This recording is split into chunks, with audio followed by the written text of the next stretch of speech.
Hello friends, मैं आयुष, मैं आप सबका इस ज्ञान गंगा यूट्यूब चैनल में स्वागत करता हूं। तो करंट अफेयर्स का पार्ट 2 अर्थात इंटरनेशनल करंट अफेयर्स जो है वो अभी अब मैं आपको बताऊंगा। काफ़ी इंपॉर्टेंट माना जा रहा है, कुछ टॉपिक तो पक्का एग्जाम का हिस्सा होगा। और वैसे भी मैं अगर करंट अफेयर्स पढ़ाता हूं तो मैं आपको स्टैटिक और करंट अफेयर्स दोनों जोड़कर बताता हूं। तो मेरे करंट अफेयर्स पढ़ाने का तरीका में शायद आपको बहुत ज़्यादा बेनिफिट होगा। तो चलिए विलंब किए बगैर शुरू करना चाहिए। आइए देखिए, पहला टॉपिक आज का क्या है आपके सामने, MLSA समझौता। इसका मतलब क्या हुआ? Mutual logistics support agreement. ये एग्रीमेंट भारत और ऑस्ट्रेलिया के मध्य हुआ। तो दोनों के प्रधानमंत्री शामिल हुए, भारत से नरेंद्र मोदी और ऑस्ट्रेलिया से स्कॉट मॉरिसन। ठीक है, अब देखिए दोनों जब समझौता में शामिल हुए, एक तरफ इंडिया दूसरा ऑस्ट्रेलिया, इंडिया से नरेंद्र मोदी और यहाँ से स्कॉट, आप याद रखिएगा, मॉरिसन। ये स्कॉट मॉरिसन ऑस्ट्रेलिया के वर्तमान PM है। ठीक है, अब देखिए लाभ किसको होगा? लाभ होगा दोनों सेनाओं को, मतलब ऑस्ट्रेलिया का सेना और भारत का सेना दोनों को। दोनों एक दूसरे के सैन्य अड्डे का इस्तेमाल कर सकेंगे। ठीक है, साथ साथ इंडो पैसिफिक सी मतलब इंडियन ओशियन और पैसिफिक ओशियन में दोनों का वर्चस्व बढ़ जाएगा। ऐसे में माना जाता है कि चाइना का प्रतिपक्ष के तौर पे ये बहुत ज़्यादा मजबूत समझौता होगा। ठीक है, और भी देखेंगे भारत इस तरह का समझौता फ्रांस के साथ कर चुका है, और आपका देखेंगे USA के साथ लेमोवा समझौता हुआ था, इसी तरह से जापान के साथ है, साउथ कोरिया के साथ है। ठीक है, तो इसीलिए बता रहा हूँ कि ऐसे ही समझौता USA के साथ, फ्रांस के साथ, जापान के साथ, साउथ कोरिया के साथ हुआ है। USA के साथ हुआ था लेमोवा समझौता, ये भी एकदम से दिमाग में आपको रखना चाहिए। वर्तमान में अगर आप ऑस्ट्रेलिया को देखेंगे तो ऑस्ट्रेलिया धीरे धीरे क्वाड एक नया संगठन बना था, उसमें भी अपना मजबूती से पक्ष रख रहा है। क्वाड संगठन भारत सहित 3 अन्य देशों का समूह है। टोटल 4 देश हैं क्वाड में, एक तो ऑस्ट्रेलिया है, दूसरा भारत, तीसरा अमेरिका और चौथा जापान। ऐसे में अगर क्वाड में शामिल होकर ऑस्ट्रेलिया शामिल तो है ही, अगर ऑस्ट्रेलिया मजबूती अपना दिखाता है, अपना पक्ष रखता है, तो वो भी संगठन मजबूत होगा और ये भी चाइना को काउंटर करने के लिए अच्छा माना जाएगा। तो देखिए क्वाड में भी सहयोग बढ़ा रहा है, तो इंडिया, ऑस्ट्रेलिया, जापान और अमेरिका। यूनाइटेड नेशन की अस्थायी सदस्यता, आपको पता होगा यूनाइटेड नेशन में अभी 5 सदस्य हैं अस्थायी रूप से। ठीक है, कौन कौन? फ्रांस, अमेरिका, ब्रिटेन, रशिया और चाइना, यही 5 हैं। ठीक, तो 5 अस्थायी है, लेकिन वर्तमान समय में भारत अपना अस्थायी सदस्यता का दावेदार करता है, तो ऐसे में ऑस्ट्रेलिया उसको सपोर्ट देने को सज्ज है, तैयार है। अगली टॉपिक क्या है आपके सामने? वियतनाम में मिला शिवलिंग। देखिए बोला जाता है कि भारत में जो धर्म था, जैसे शिवलिंग की परंपरा, मतलब शैव धर्म कह लीजिए या वैष्णव धर्म कह लीजिए, काफ़ी दूर तक इसका विस्तार था। अगर कहीं मूर्तियाँ मिलती है वो भी 9th सेंचुरी की, तो समझ में आता है कि नहीं, बहुत पुरानी मूर्तियाँ हैं। और अगर मूर्तियाँ हैं तो इसका मतलब वहाँ पे हमारा साक्ष्य रहा है, हिंदू धर्म का ठीक ठाक विस्तार रहा है। इसी के संदर्भ में बोला जा रहा है कि वियतनाम में एक शिवलिंग मिला, और ये शिवलिंग माई सन टेम्पल परिसर में मिला। क्योंकि इस परिसर में टोटल 68 टेम्पल मिले हैं। ठीक है, तो उसमें से एक शिवलिंग का भी अभी वर्तमान में मिला है। शिवलिंग जो मिला है वो लाल बलुआ पत्थर से बना हुआ है, और ये 9th सेंचुरी की है। और माना जाता है कि इस समय वहाँ पे चंपा शासक होते थे, तो चंपा शासकों के द्वारा ये निर्माण किया गया था। ठीक, अगली बात इसी से रिलेटेड है। देखिए कंबोडिया बहुत इंपॉर्टेंट है, बहुत बार एग्जाम का हिस्सा बना है ये। कंबोडिया में है एक मंदिर, उसका नाम है अंकोर वाट। ठीक है, और ये अंकोर वाट विष्णु का मंदिर है, विष्णु भगवान का मंदिर है। ठीक, दूसरी बात, संसार की सबसे बड़ी मंदिर मानी जाती है, और ये यूनेस्को लिस्ट में भी शामिल किया गया है। ठीक है, अगली टॉपिक देखिए, अगली टॉपिक है G7 अर्थात ग्रुप ऑफ 7। क्या बोल रहा हूँ मैं? Group of 7 countries. तो G7 में फिलहाल हैं कौन कौन? आप देखिए, कनाडा है और USA है, उत्तरी अमेरिका से 2 हो गए।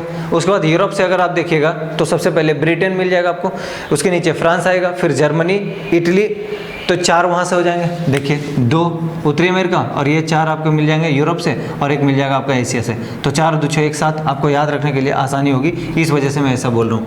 क्या बोला मैं? ये दोनों नॉर्थ अमेरिका से, ये क्या बोल रहा हूँ मैं? यूरोप से, और ये क्या हम कहाँ से आ जाएगा? एशिया से। ठीक, अब बोला जा रहा है कि G7 का जो बैठक होने वाला है इस बार, वो होने वाला है जून में, और ये करने वाले कहाँ पे? USA। आपको पता है डोनाल्ड ट्रंप को भी फिलहाल मिर्ची लगी हुई है, और डोनाल्ड ट्रंप कहता है कि ये मैं G7 ही नहीं, इसे बढ़ाना चाहता हूँ, और ऑस्ट्रेलिया, साउथ कोरिया और भारत को लाना चाहता हूँ। अगर रसिया आना चाहता है तो भी आ जाए। इसका मतलब अगर रसिया आ जाएगा तो ये G10 नहीं बल्कि ये G11 हो जाएगा। तो अभी फ़िलहाल क्या होगा ये इंतज़ार करना पड़ेगा 10 से 12 जून तक आप लोगों को। लेकिन फ़िलहाल ये प्रस्ताव दिया गया है, कंफर्म नहीं हुआ है। तो इंडिया, ऑस्ट्रेलिया और साउथ कोरिया, साथ साथ रसिया, अगर रसिया आता है तो 11 बनेगा, और अगर नहीं आता है तो G10 बनेगा। आपको मैं बताता चलूँ कि G7 से पहले ये G8 होता था, और G8 था तो उसमें एक और देश होता था, उसी का नाम है रसिया, और फिर से रसिया को शामिल करने की कोशिश की जा रही है। ठीक है, अगली बात देखिए, भारत चीन विवाद। ये वैसे तो पिछली बार भी मैं इस टॉपिक को कवर कराया था, लेकिन बस 2-3 चीज़ आपको बताना भूल गया था। देखिए, भारत और चीन विवाद में हो क्या रहा है, गलवान घाटी। तो आपसे ये पूछ सकता है कि गलवान घाटी कहाँ पे है। दूसरी बात, यहाँ पे बार बार चर्चा में आया है पैंगोंग लेक। तो इन क्षेत्रों में देखेंगे दोनों देशों के सेनाओं आमने सामने थे। तो ये गलवान घाटी और पैंगोंग लेक अगर पूछा जाए आपसे तो आपको बता देना चाहिए ये दोनों लद्दाख के एरिया में है। क्लियर है। नेक्स्ट देखिए, विश्व दुग्ध दिवस मनाया जाता है 1 जून को। क्यों मनाया जाएगा विश्व दुग्ध दिवस? आपको पता होगा कि मिल्क एक ऐसा फूड प्रोडक्ट है जिससे बहुत ज़्यादा एनर्जी आती है। ठीक है, उसमें आपको कैल्शियम मिल जाएगा, प्रोटीन मिल जाएगा, विटामिन मिल जाएंगे, ये सारी चीज़ें। तो एम क्या है, उद्देश्य क्या है? खाद्य पदार्थ के रूप में मिल्क के महत्व को बढ़ावा देना। मिल्क में क्या क्या मिल जाएगा आपको? कैल्शियम, पोटेशियम, विटामिन B2, ध्यान रहिए बात, और प्रोटीन वगैरह। FAO के द्वारा मनाया जाता है, और FAO है क्या? फूड एंड एग्रीकल्चर ऑर्गेनाइजेशन है। ठीक है, इसकी हेडक्वार्टर कहाँ है? रोम में है मेरे दोस्त, ये लिखा हूँ इधर। ये FAO एक यूनाइटेड नेशन की ही संस्था है, 1945 से ये चल रही है। हेडक्वार्टर इसका रोम में है, 194 सदस्य इसमें शामिल हैं। क्लियर है ये बात। नेक्स्ट टॉपिक आपके सामने है स्पेस एक्स, और मैं कह दूं आपके सामने ये इंपॉर्टेंट टॉपिक है। स्पेस एक्स में क्या है आपका नया चीज़ जानने के लिए? देखिए, स्पेस एक्स सबसे पहले आपको पता होना चाहिए, ये एक एरोस्पेस निर्माता और अंतरिक्ष परिवहन सेवा देने वाली एक कंपनी है, निजी कंपनी है, और इसके CEO हैं एलन मस्क। जरूर जानते होंगे इस शख्स को। ठीक है, हेडक्वार्टर इसका है कैलिफोर्निया में।